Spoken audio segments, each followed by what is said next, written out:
Hey, it's Eric G. Around the House is sponsored by Baldwin Hardware. For 75 years, Baldwin Hardware has been known for its first-class quality and craftsmanship in door and cabinetry hardware. As an alumnus of the Baldwin Hardware Design Council, I can say I have seen the details and quality from design to the finished product. If you're looking for a new style and old-world craftsmanship, I can tell you there is only one Baldwin Hardware. Check out what would look great in your home at baldwinhardware.com.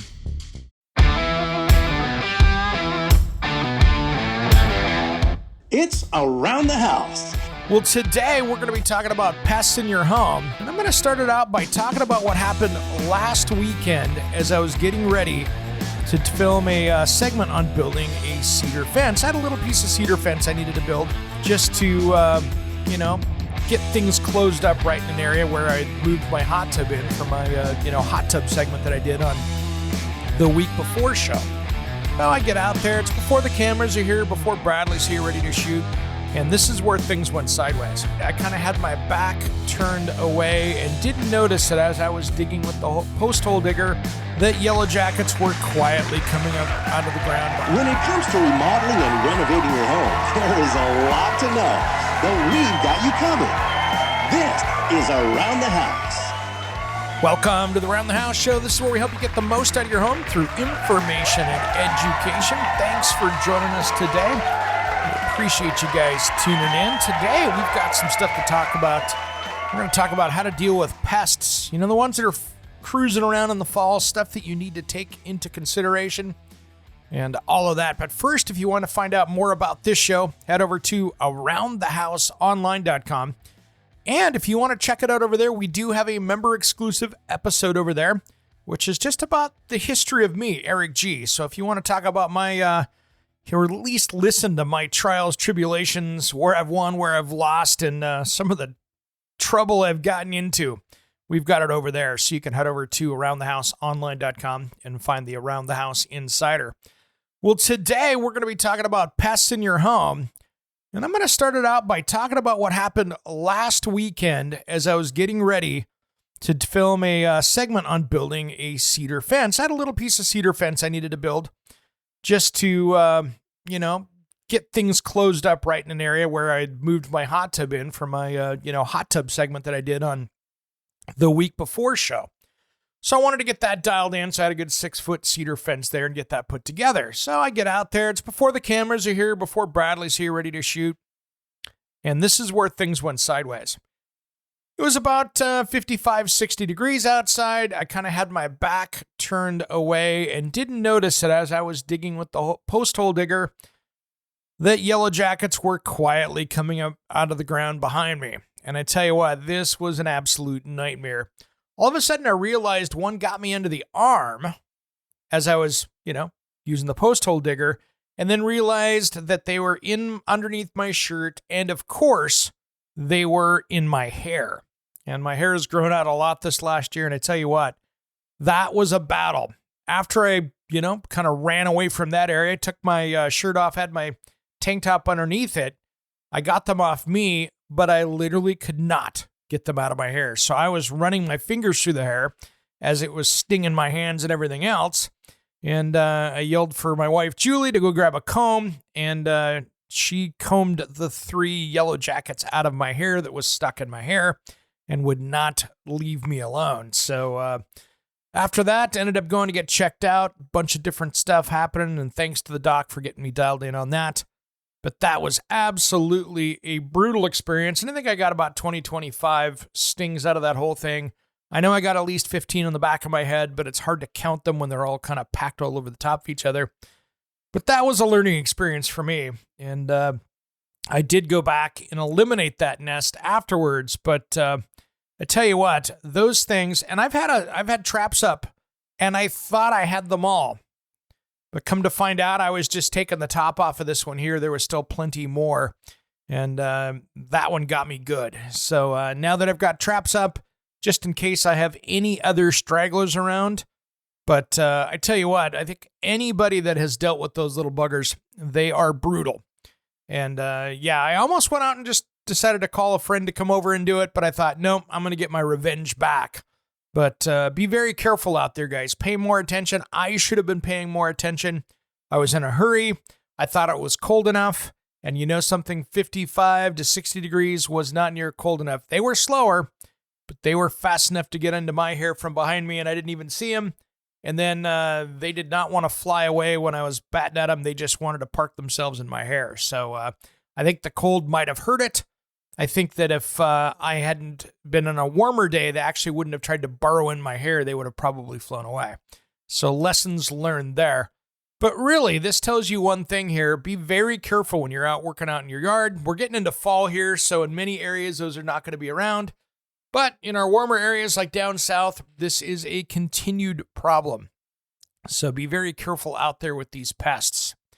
How did I deal with them? Yeah, the ones that are in the ground are very hard to deal with. And yes, I did go nuclear on these guys. I did go get a hose end sprayer for killing bugs and sprayed that area from a distance. And then once I got that kind of 3 foot by 3 foot area killed, I knew that they were still coming in and out of it. And that's when I went in and took the foaming style spray and used that to go over the top and created kind of a dam over the top of their entrance. And that ended up getting them all. But I tell you what, that is about the only way that I've found that you can get them in and out of the ground like that. And because the ground was dry, that soaked into the ground really well. I didn't put enough on it that I was running it down into another area, but I just let it soak into that area right there. And, for the next 30 days, that contact with them in that area, it's not going to be good for them. It'll probably kill them, but I just wanted to make sure and get all that I could with that. But be very careful. And as my doctor had said, my first thing that I did was I knew that I was, partially allergic, not like throat close up, but when you get that many of those, it can be really dangerous. And so what I did is right off the bat, the first thing I did after I got them off of me is I took 3 Benadryl and downed those down. And then when I called my doctor nurse line on my health insurance, they said, come on in and get checked out. And I'm happy I did. There are things that they can give you, steroids and things like that will help with the venom. And for people that are allergic out there, it is something that is good.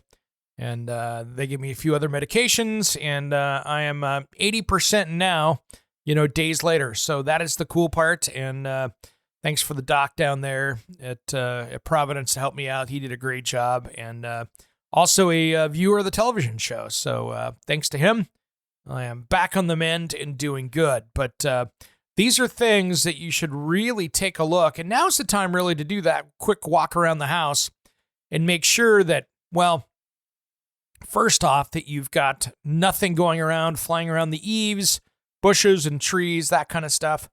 I always recommend that these are things you got to be really careful with. And when in doubt, I would recommend strongly that you bring in the professional.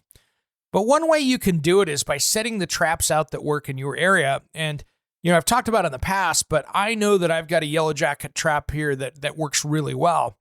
And so I set those out, and that's how I kind of drew them out of the nest to figure out where they were, because I couldn't see where they were coming from.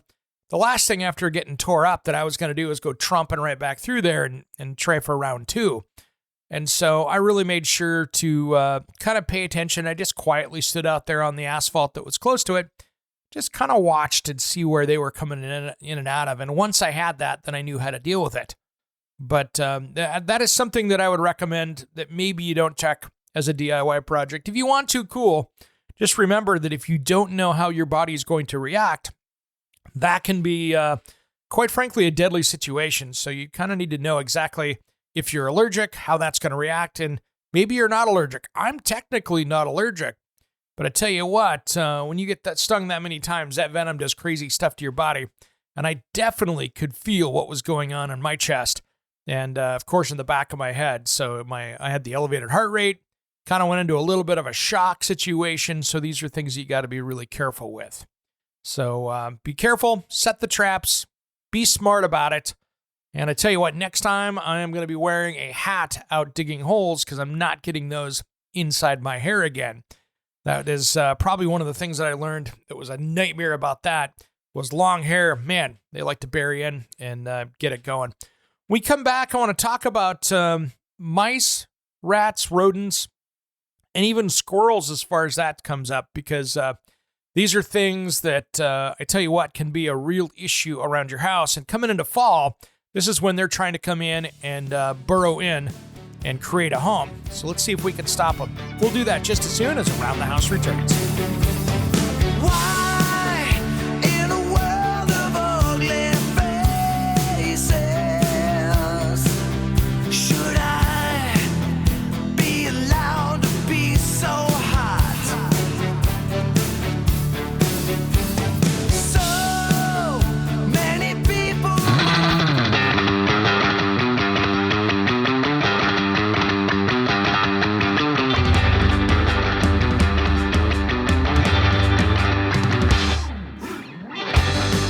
Welcome back to the Around the House show. This is where I help you get the most out of your home through information and education. Thanks for joining us today. If you want to find out more about me and Around the House, head over to aroundthehouseonline.com.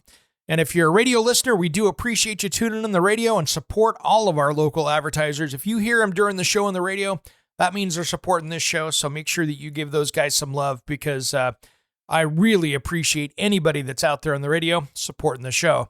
And of course, the same goes with our sponsors here on Around the House. We've got some new ones coming on board here shortly, and can't wait to bring them on board and tell you all about them.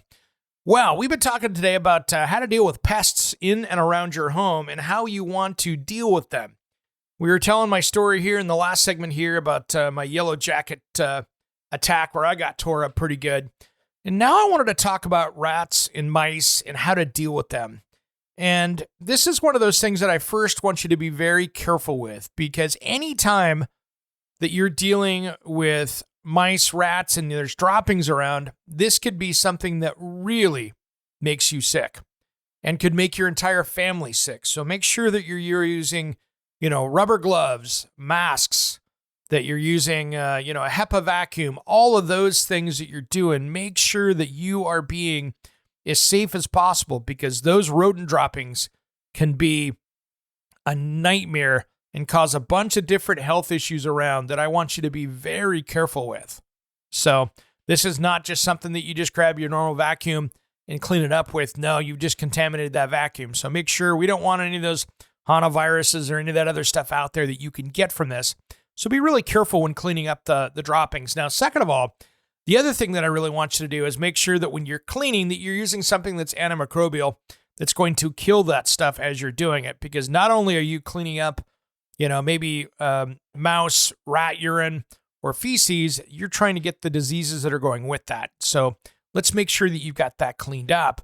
But really, where you're running into the problems is getting these things trapped or killed.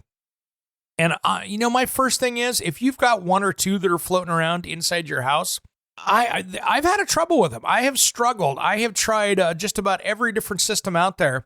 And the best ways I've dealt with it is to bring the professionals in. And I know that can be kind of expensive, guys, but they have a better system. They have better traps. They have better bait stations. And yes, you can go out and buy these things if you're good at it. But having a professional that knows where to find them and has a different set of eyes can be really valuable to you. So maybe this is something that you bring a professional in and have them, place those things around your home and get it there. Can you do it yourself? Yeah. Just be careful while you're doing it. So really, what I want you to do is, here's the easy stuff that you can do as a homeowner. So first off, I want you to go around and close up every single little opening that they could be getting into. Now, you think about it, a mouse can shrink down to about the diameter of a pencil. By the way, their bodies can collapse inward and their ribs can move around. So if you could stick a pencil in there, one can get in there. So places that I always look are where maybe cable or phone lines have come into the house, where electrical comes into the house. Another good one is where you see heating and cooling, that HVAC, where that comes in. That could be another spot. And then around vents, any other holes that maybe somebody had worked on the house and there had been rot. Now, here's the good news is now those openings, they make a spray foam that you can get. Good Stuff makes it, so do other brands, but you can go in there with these anti-rodent spray foams, and they're meant that the rodents won't eat through it. Because that was one of the problems that you'd have in the past is you'd put in the spray foam in there, you'd come back and you're like, how did they eat through that? They just chewed through it like it was, like it was just cardboard. And so they made a big hole in it. So really, this is where I want you to take a look and get that dialed in and close up any one of those little holes. Now, if you've got foundation vents that have holes in them, go through there with wire mesh and get those cleaned up and get those resealed back up again. And sometimes those can be tough, how you go in there and do that. So here's my recommendations on how to do that. Sometimes it's hard to find the right wire mesh to go in there. And so what I've done in the past is I've gone in, and if the wire mesh is messed up and it's kind of poured in the concrete, if you can't find an insert that would go in there, there's two ways I do it. One, I'll go in and get some treated 2x4s and build a frame and staple the wire mesh over that. And then I'll drill that on the inside of the foundation so I can still put, a vent cover on the outside to keep that. But I can build my own little frame for that mesh. Sometimes they do make ones that you can put in there, but those can be pretty tricky unless you've got the same brand. But a lot of those are actually built into that, so you have to cut it out. But I would cut it out, put a new mesh in behind it, and that way you've got a good wire mesh that they're not going to come through. But you want to make sure and get a fine enough mesh that they're not going to slide through it, but you also want it to be too fine like window screen, where it's going to block a lot of airflow, because the whole reason that's there is to get good airflow going through there. And if you go something as fine as window screen, one, they can eat through that pretty decently. And two, you want to be able to have some serious metal there and have that airflow. So be very careful with that. But really, that's the thing. Trying to get those things cleaned up. And then the next battle is food. Where is the food coming from? Now, I have seen, and I had a neighbor that was doing this years ago. I had a neighbor that was taking walnuts and all these different peanuts and was just literally pouring them out on the concrete back patio and feeding the birds that way. Well, you are also feeding the rats that way too. And that got to be really brutal. So making sure that if you've got a bird feeder out there, those can be a massive attractant to rats. So make sure that you've got bird feed that the rats don't like. Or two, make sure you've got it going into an area that you can clean it up every day, because you're also feeding those rats and mice. So make sure, and you can create a massive rat problem by just putting that stuff on the ground. And they're going to come take it, and then they're going to come hide it. And you are going to be the Pied Piper of your neighborhood by having way too many rats around. And so that's one thing. Be very careful with any of your bird feeders and how you're dealing with that. The next one, and we're seeing this in our inner cities now, especially here on the West Coast, but anywhere that we've got the homeless and we've got people living and lots of food and squalor and dirt, that attracts those rodents in as well. And so really you can start to get some really bad rat problems and some other health issues as well with that. And so be really careful. Any of those piles of trash, garbage, any of those things create nest areas for them. And then any other garbage that's around there is you're giving materials to do a nest. So just spend some time, get that all cleaned up. Any of that clutter or places where they can log it, just bury into, that's going to be a problem. So get any of that stuff cleaned up. And then, the issue that you have when we come back, I want to talk about this. Do you trap them? Do you put out the bait things? How do you deal with it? The glue traps, can be pretty brutal if you've seen how those work, and we're not going to get into those details, but they're not very kind to these animals that are trying to destroy your home. But let's talk a little bit more about that when we come back, kind of the smarter way of doing this, and we'll do that just as soon as Around the House returns. Don't go anywhere.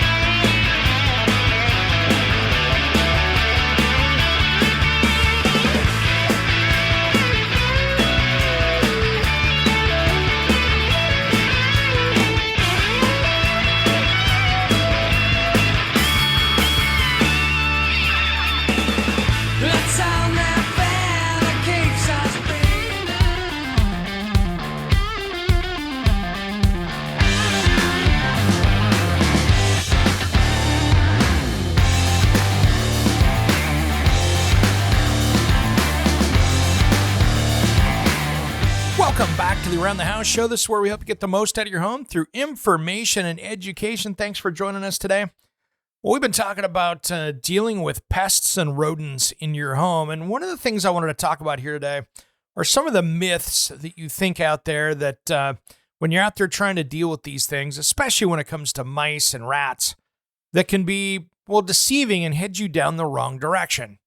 You know, there is urban legend that shows that, mice love cheese. Rats and mice, they'll eat it. But it's by no means, if you're setting traps, the best bait to use. And one of the best ones that's common is peanut butter. And here's why. A hard cheese, it's pretty easy for a smart mouse or rat to be able to knock that off the trap and get it whilst not setting the trap off. So with any of the nicer traps, and there's ones out there that have like little wells in them that you can fill up that I think work even better. But when you can put it on that pressure pad, they have to actually work at it to get that off there. And then if they put their weight on it, it's a game over. And so that's a great way to do it. And I think, to be honest, in my opinion at least, is that I think the trapping method, even though it's dirtier for us as humans have to deal with, it's better off because the poisons, if you give poisons out there, can cause a problem to other wildlife, other predators, or your own pets. So really, to me, trapping is my favorite way to go. That way I'm not getting the owl population, I'm not hurting the neighbor's cats or dogs or anything else like that, or anything else that runs into, well, what used to be an alive rat or mouse. Now, here's another thing here that's another myth that I would like to talk about. Another one is that if you have pets or other predators around, they won't be there. I get that cats and dogs and stuff, in theory, could push them away. But really, they are so small, so smart, and so sneaky, it's just not going to be that big of a deterrent. So really what we're looking at here is that you want to be able to make sure that you're cleaning up after your pets, but don't think that you having a cat is going to eliminate that. Your cat is well fed probably and is not much of a hunter. And so the chances of your cat finding it is probably slim to none. So I would not depend on just having a cat to take care of your rodent issues because it's probably not going to work effectively. And that's where other issues can occur, especially around your house. Now, another myth that we see out there is, you have a dirty house, so that's what's happening. No, not really. It's not always the case. Now, you can get a very clean house and have rodents coming in trying to hide there because they're really there for one of three things. One, they're looking for shelter. So you could have the cleanest house in the world and they have an opening, and guess what? They're inside your house because they're looking for shelter. But the other thing is they're looking for water and they're looking for food. So any food stuff that's around where they get access to, like a pantry or anything like that, you are now giving them access into that. And here's another thing too, just because stuff's in a drawer doesn't mean that it's sealed up. If you think about cabinetry with the way the drawers are installed in there, once the drawer is shut, it's open to the inside. So mice and rats have no problem getting in there inside the cabinet. So be on a good lookout out there for signs of, mice and rats and rodents like that. And be on the lookout. And that's where you need to be looking for things like that.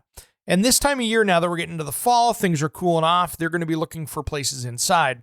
So take a peek for that and be really on top of where they're coming in. So first off, I want you to start outside. Make sure that you walk around the outside of the house, get everything sealed up, make sure that you can't put a pencil in anywhere. And that's a big one when it's dealing with rats. Now, here's something I was talking to my friend, and you know her, Caroline Blazowski, America's Healthy Home Expert. I was talking to her on her phone, and happy belated birthday, Caroline. We were talking, and she had an interesting one where, she has battled with her house bats. Bats coming into her attic space, bats coming in, and in certain areas, bats can be a huge deal. I have them around here. They're just not hiding out in my house. But all it takes is a little bit of a opening, between a piece of trim or anything else, and they're all of a sudden living in your attics. And that's a problem. Now hers, she had a big issue. Her issue is that she was sitting there they were up there looking at a roof to put roofing on. They peeled back the edge on the gable ends of the roof, and they had short-sheeted the roof by an inch or two. So as soon as you lifted up the edge of the shingle, there was an inch or two of open space into the attic. So all the bats had to do was to fly up, crawl up, and push up just a little bit on the shingle material, and they were into their new happy home. And all of a sudden, you end up having a bat condominium that way. So that's one thing to take a look at. If you're getting up on your roof and you're going around to make sure that you don't have bats or wasps or hornets or something trying to nest in those areas, take a look, peel back, peek under the shingles. What do you see? What are the issues? What are you fighting? And make sure that you look under some things. Don't go breaking shingles, but pry up a little bit and see if there's a place to get in there. You'll be shocked at how many things there are as far as be able to get, in there. All it takes is a framer to miss up and miss, or just go, oh, it's close enough, though. Shingles are going to overhang. That'll be fine. And you've got a mess. And the same goes if you've got ridge venting, things like that. If they don't do the ridge venting correctly, you can have some serious issues. So any of those holes can do that. Now, make sure you got those all dialed in and sealed up, but you still want to make sure you've got adequate attic ventilation. The other thing is make sure that you've got all branches and bushes at least 3 feet away from the house. That way, you're not going to have things jumping over and getting in, because that can be its own crazy super highway that you got to be careful with. So be really careful with openings and then bushes. Those are a combination. It's like the freeway exit into your house. So really spend the time, make sure you've got everything's trimmed back, everything's away from the house, and that any of those things. Now for me, I've got a battle that I'm just getting ready to work on. I have a squirrel trying to get into my shed this fall. And so I have an area that I need to get up there. I never installed the soffits up in a certain spot. So I'm going to get up here after our rains are done, and I'm going to get up there and seal that soffit up and make sure that we get that squirrel out of there, because I can tell I'm getting into a squirrel zone here for my shed. And I want to make sure that just part of the project I never finished. I need to get that soffit done. It'll take me an hour, but that will keep those from coming up in there.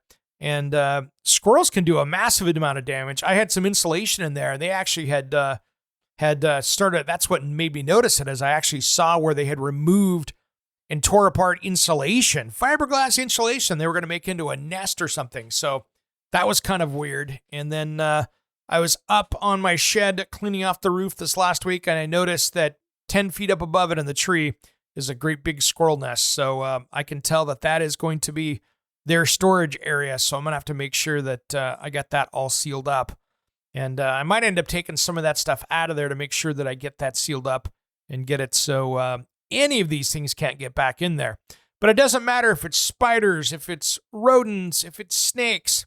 A lot of these same rules apply no matter where you're located. I need to be really careful. And that's just going to be sealing things up and making sure that you've got things well taken care of. And, it's tough. And that's one of the battles that we see out there, is that you don't want to, you don't want to sit there and really close them into a room, or into a space. And so that can be one of the challenges. And so I would get up there, if you're going to be closing up stuff, I would go out there and make a ton of noise in that area, really get things disturbed up, and then leave, give them a chance to get out of there. And then you can go close it up. Because, we all want to be humane with animals. We don't want to sit there and have to fight that. At the same point, we don't want to have to trap them up in there and have, a suffering animal or a dead animal up in your attic space or crawl space. So take the time, see if you can scare them out, make some noise, give them an opportunity to go, and then get it sealed up. When we come back, we'll get this wrapped up just as soon as Around the House returns. Don't go anywhere.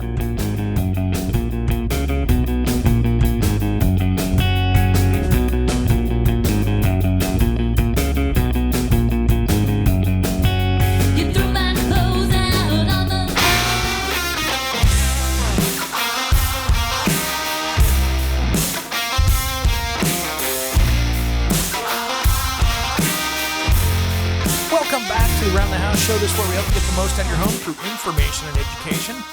Thanks for joining us today. Well, we've been talking about rodent infestations and all of that, just absolute nastiness, the stuff that none of us like to deal with.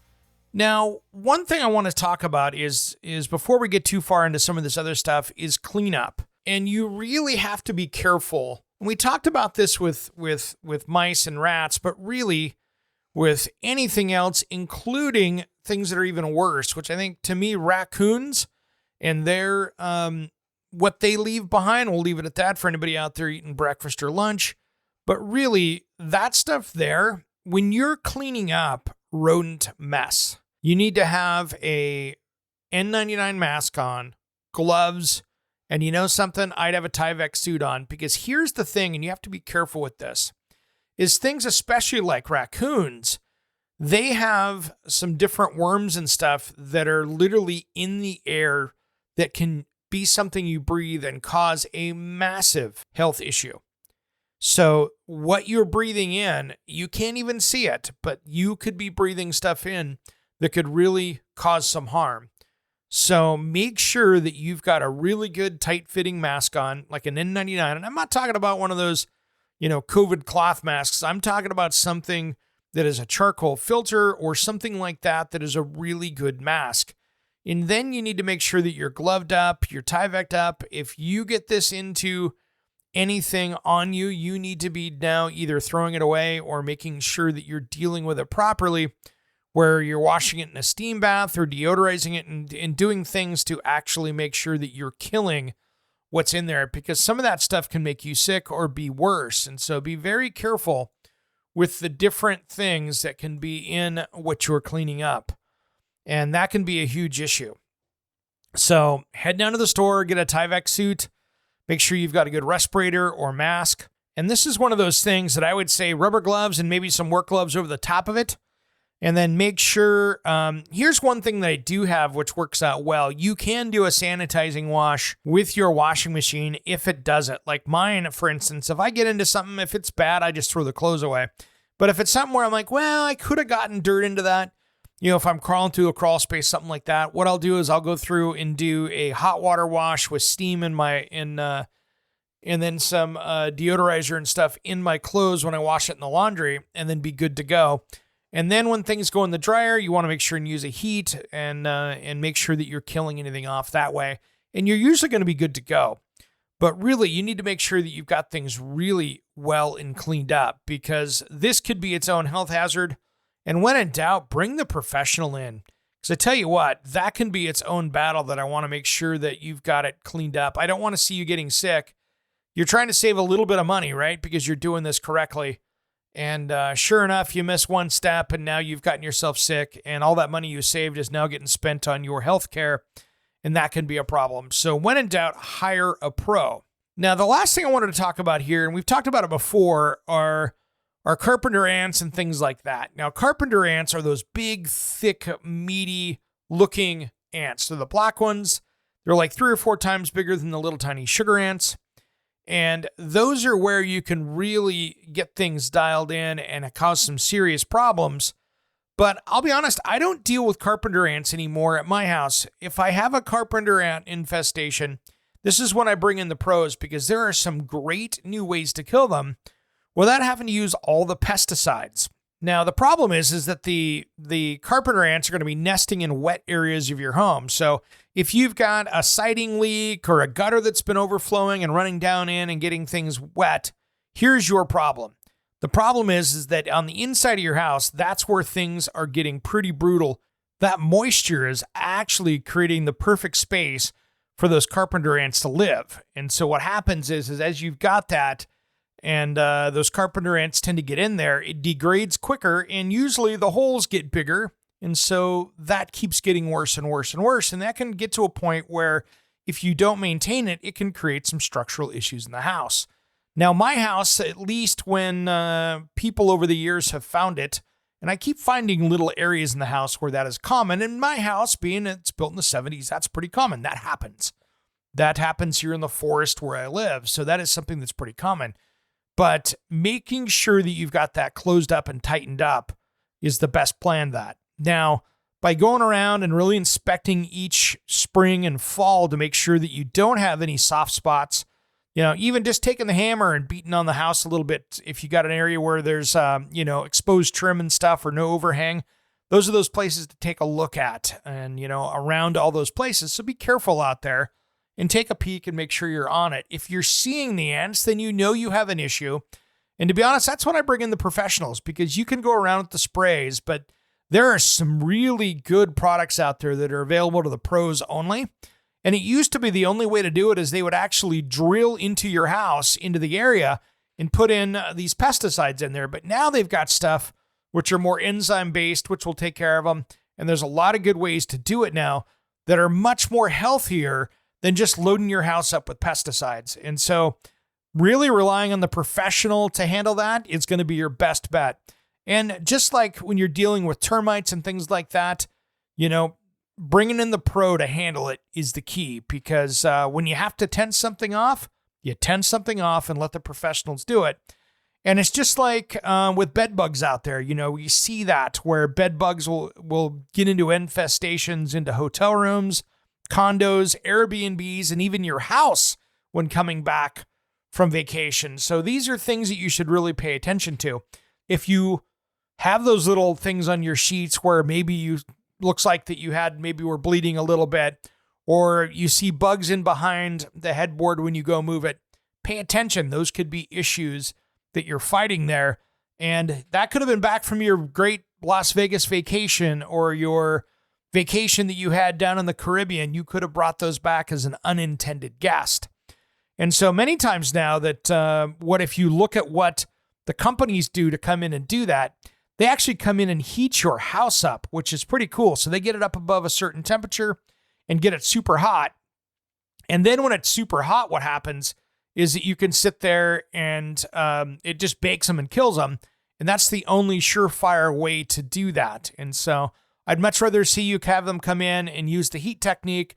That's how they do it in hotel rooms. They go in and set heaters in the hotel rooms, close up all the doors and windows, make sure they take out any candles, things like that, and they get it hot and they bake them out of there. And that's a good way to go. But again, this is where you bring the pro in to handle it, because this is not something that I would recommend you tackle as a DIY project, because you could do a lot more damage to your house, and there's no sense hurting things that don't need to be hurt, especially when you're not operating it correctly.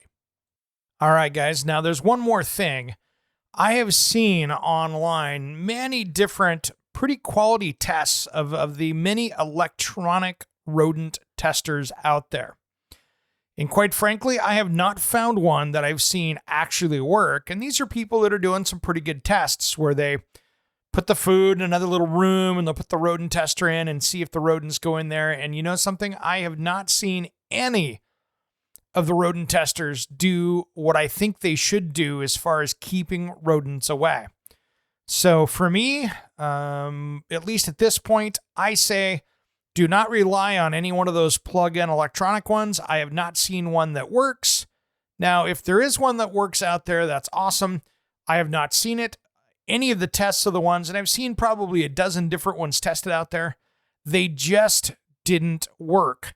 They might have kept them away for a day or two, but on day 3, they get used to the noise, and guess what? They're in there eating. So I'm going to say stay away from those. When in doubt, hire a pro.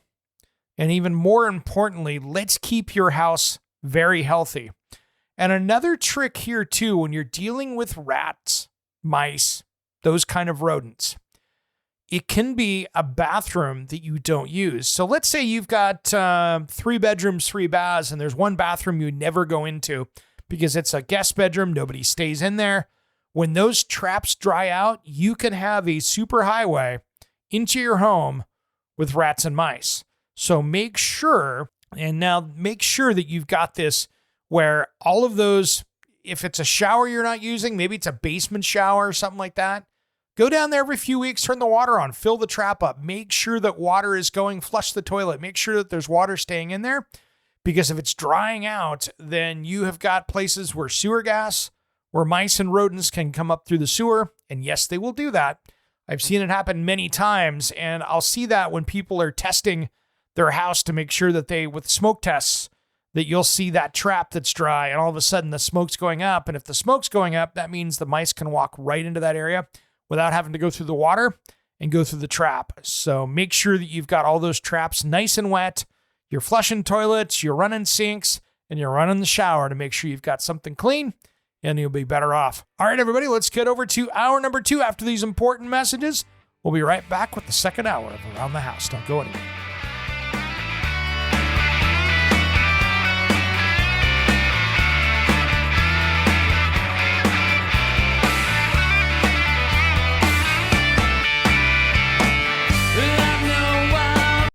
Hey, it's Eric G. from Around the House. Are you planning a decking or siding project this year? If you are, you've got to check out my friends at Millboard. Millboard is a completely different kind of composite decking and cladding that enhances outdoor spaces with enduring distinction. Hand-molded from the finest oak, it realistically mimics the natural grain and color of premium hardwood. If you're looking for something that doesn't look like plastic and instead real wood, check out Millboard.com. Make sure and check out that interview we did just a few weeks back. That's Millboard.com.